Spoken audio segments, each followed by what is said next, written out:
Okay, change of pace. Now we're heading to Dodger Stadium, where there's a whole new management team running the baseball team. One of the top executives, Lon Rosen, is a local guy who grew up a Dodger fan, now has his dream job. This year, the Dodgers have the highest payroll in Major League Baseball. The team's new owners have brought them back from bankruptcy, spending millions of dollars on stadium improvements and strengthening security at the ballpark. I think the fans wanted to see a different team on the field.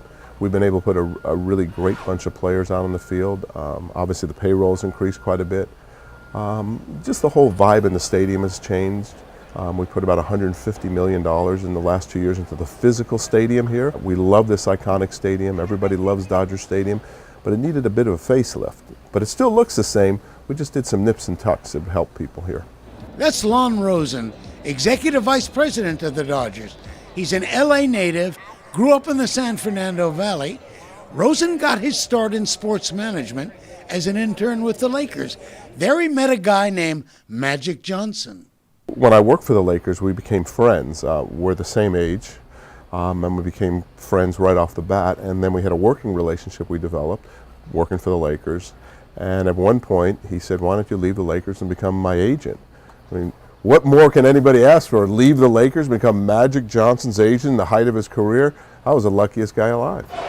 Magic Johnson became part owner of the Dodgers when the team was purchased by Guggenheim Partners. But what's Johnson's role with the team? He's one of the owners of the team, and he gets involved in all types of things here. He works with the players, advising them at times. He helps promote the team. He doesn't do anything when it comes to trades and things like that. He gets involved with our sponsors, works with our fans. He does a lot of things here. He's a pretty good Pied Piper for all of us here. Guggenheim Partners is a privately held investment firm managing more than $200 billion in assets. In buying the Dodgers, Guggenheim paid more than $2 billion, the highest price ever paid for a baseball team. It's a great ownership group. It's led by Mark Walter and Todd Bowley. They basically let us run the team. Stan Kasten's the president of the organization. I report to him. Obviously, they're there to help us and advise us quite a bit. Most importantly, they give us enough money to put a great team on the field. Did Guggenheim overpay for the Dodgers, $2.1 billion? No, I think I was at an event with Mark Walter and someone said, "Do you think you overpaid for the Dodgers, paying $150 million?" I said, "No, it's now worth $3 or $4 billion possibly." No, I don't think so. There's very few iconic teams in the entire world, and this was one of them. Why do you like the Dodgers? I like the Dodgers because my favorite color is blue and that they play really good. Still, the major hiccup involved the Dodgers' $8 billion deal with Time Warner Cable. When other cable operators were reluctant to sign up, many Dodger fans were alienated. As a Dodger fan, I'm very upset. I won't be able to enjoy my Dodgers. I have to go to, a sports bar. Television has changed over the last decade, and this is the trend in television. If you see this, it's the same way basically all over the country.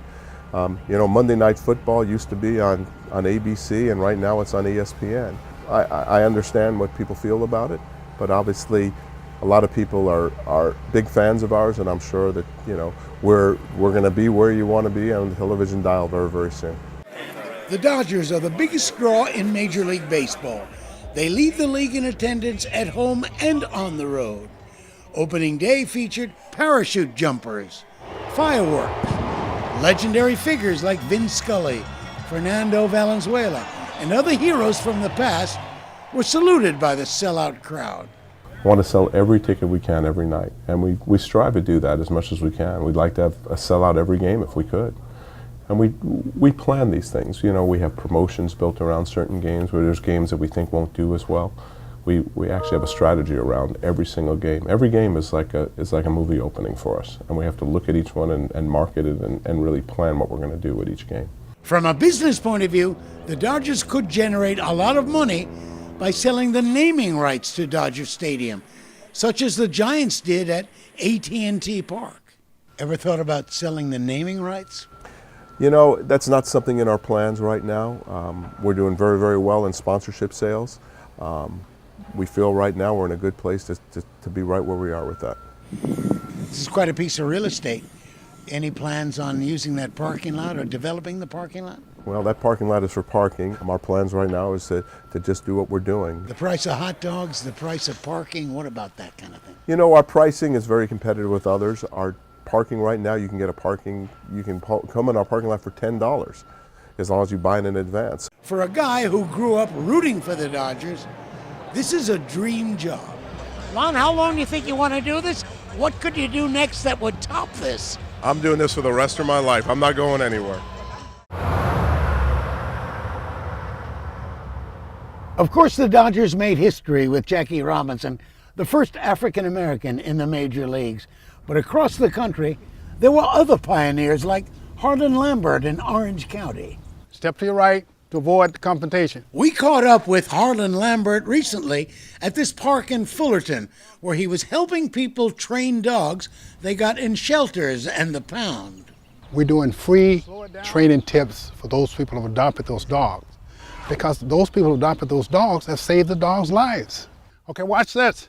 A retired cop, Lambert became an expert in training canines to find cell phones that prison inmates were using to run criminal enterprises from inside prisons. My wife and I were the first two in the United States to train dogs to find cell phones for law enforcement. Here's another first. Harlan was the first African American on the Santa Ana Police Department. That's his picture in the newspaper in 1970 after being named Policeman of the Year for saving 2 little girls from a burning house. Over 40 years later, that little girl whose life Lambert saved tracked him down on Facebook to thank him personally for saving her life and her sister's life. Angela Basor was 4 years old when her mother died in that fire. You think you owe your life to him? What do you think? Absolutely, absolutely. My life, my children. I have 2 beautiful daughters. They're 19 and 14. And I have a good life today. You've made me a different person. I'll tell you the reason why. Every time I drive south on the 5 freeway,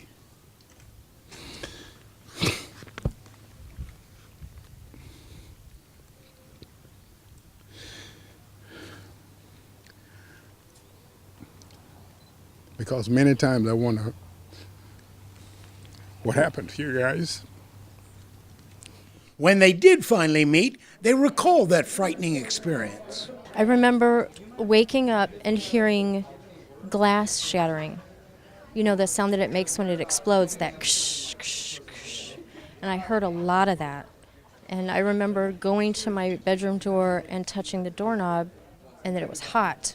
And I remember watching Lamb, who I know now to be Officer Lambert, coming in the window to get me and my sister. And I remember standing outside the house watching the roof cave in. Took my nightstick and knocked out the window, and I heard a little kid crying.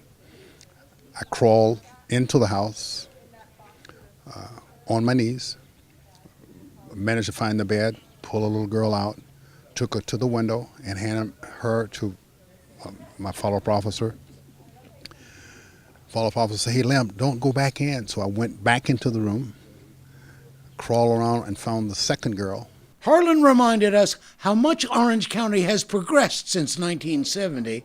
For example, at a routine traffic stop, he would be challenged. There are times when I stop a Caucasian person, exit my car, walk up to their car, they look back and say, "Why are you stopping me? You know, we don't have black cops in Orange County." There were times I would have to call another officer to assist me to stop the car again. Now, 44 years later, Lamb, as they call him, is still dedicating his life to serving others. What I'm really glad about that I'm able to give back to people who couldn't afford what I have.